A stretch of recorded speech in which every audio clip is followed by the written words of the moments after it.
নিৰ্বাচন আহিল নিৰ্বাচন গ'ল পথ নিৰ্মাণৰ প্ৰতিশ্ৰুতি হৈ ৰ'ল পথৰ দুৰৱস্থাৰ ফলত ৰঙিয়াত ব্যাহত যাতায়াত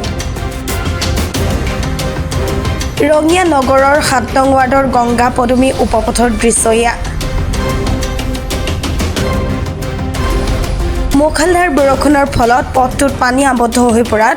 দুৰ্বিষহ যাতনা স্থানীয় লোকৰ বিগত সময়ত ৰঙিয়া পৌৰসভা কৰ্তৃপক্ষৰ লগতে স্থানীয় বিধায়ক ভৱেশ কলিতাক আবেদন জনাই আহিছে যদিও কোনো ধৰণৰ পদক্ষেপ গ্ৰহণ নকৰাত অসন্তুষ্ট হৈ পৰিছে স্থানীয় লোক স্কুলীয়া ছাত্ৰ-ছাত্ৰীৰ লগতে ৰোগাক্ৰান্ত লোকে পথটোৰে যাতায়াত কৰাৰ ক্ষেত্ৰত ভোগ কৰি আহিছে চৰম যাতনাৰ শীঘ্ৰে প্ৰশাসনক পথটো পুনৰ নিৰ্মাণৰ বাবে সজোৰে আহ্বান জনাইছে ভুক্তভোগীয়ে আমাৰ এই ৰাস্তাটোত আমি প্ৰত্যেক বছৰে আজি মোটামুটি বহু বছৰ ধৰি আমি বিভাগীয় কৰ্তৃপক্ষক আমি আবেদন জনাই আহিছোঁ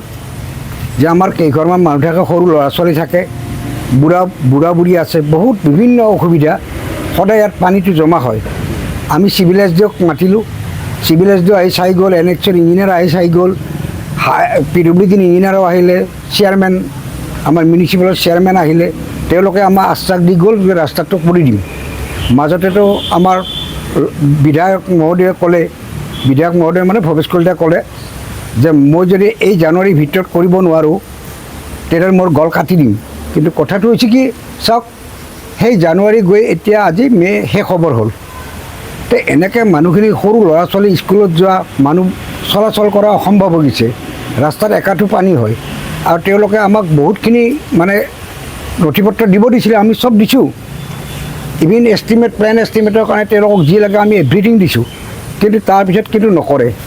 এতিয়া এনেকৈ কষ্ট খাই থকাটো এইটো চৰকাৰৰ বিকাশ বুলিয়ে ক'ব লাগিব গতিকে কথাটো হ'ল কি ল'ৰা ছোৱালী এনেকুৱা হয় স্কুলত যোৱাৰ সময়ত লাষ্টত কি হয় আজি স্কুলত নিব নোৱাৰে ৰাস্তাত পানী আজি বজাৰত কিবা এটা লাগে নালাগে আবেলিলৈ চাওঁ পানীটো যদি শুকায় তেতিয়াহে যাম গতিকে মানুহ কিমান কষ্ট খাই আছে আৰু হস্পিটেলৰ কথাটো জানে বেমাৰ আজাৰ হ'লে মানুহ কাণটো দাঙি আনিব লাগিব কাৰণ কোনোবাৰ গাড়ী নহ'লে গাড়ী যদি এখন ভাড়া কৰিব যায় পানীৰ কাৰণে নাহে গতিকে পানী আছে আমি এইখিনি যাব নোৱাৰোঁ গতিকে ঠিক তেনেকৈ প্ৰত্যেকটো ক্ষেত্ৰতে অসুবিধা হৈ আছে আৰু আমি ইমান আবেদন কৰি আছোঁ কিমান এইটোতো বহুত বেছি টকাৰ কামো নহয় কিন্তু আমাক কিন্তু নকৰোঁ বুলি নকয় প্ৰত্যেক বছৰে কৰিম বুলি কয় ইভিন এনেকুৱা ক'লে আমাৰ ৰাস্তাটো চেংচন হৈছে এইবাৰ হ'ব কিবা হ'ব আমাৰ ৱাৰ্ড কমিশ্যনাৰক ক'লে ৱাৰ্ড কমিশ্যনাৰে কোৱা বুলি কয় কিন্তু কি কয় নাজানো আৰু ভগৱান জানে মাজতে এদিন আমি তাত গ'লোঁ চেয়াৰমেন অফিচত গ'লোঁ ৱাৰ্ড কমিশ্যনাৰক চেয়াৰমেনে ফোন কৰিলে তেওঁ পিছত কথা পাতিম বুলি কৈ ফোনটো কাটি দিলে তাৰ আগতে কৈ দিলে যে এনেকৈ গংগা পদুমী পথৰ মানুহখিনি আহিছে তেওঁ অলপ পিছতে কি ক'লে মই অলপ পিছত কথা পাতিম দিয়ক কিন্তু তেওঁ পিছত কি ক'লে কি নকৰে আমি নাজানো আৰু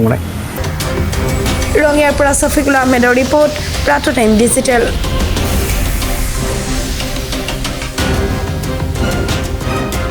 শদিয়াৰ পৰা ধুবুৰীলৈ বৰাকৰ পৰা ব্ৰহ্মপুত্ৰলৈ সকলোৰে মাজত চিনাকি এটা নাম প্ৰাতঃ টাইম থলুৱা ভাষা কৃষ্টি আৰু সত্য বাতৰিৰ আধাৰত প্ৰতিষ্ঠিত খবৰ প্ৰাতঃ টাইমৰ প্ৰতিটো বা বাতৰি পুংখানুপুংখভাৱে চাবলৈ Facebook YouTube website Twitter Instagram আৰু ব্লগাৰ পেজত লাইক আৰু ফ'ল' কৰক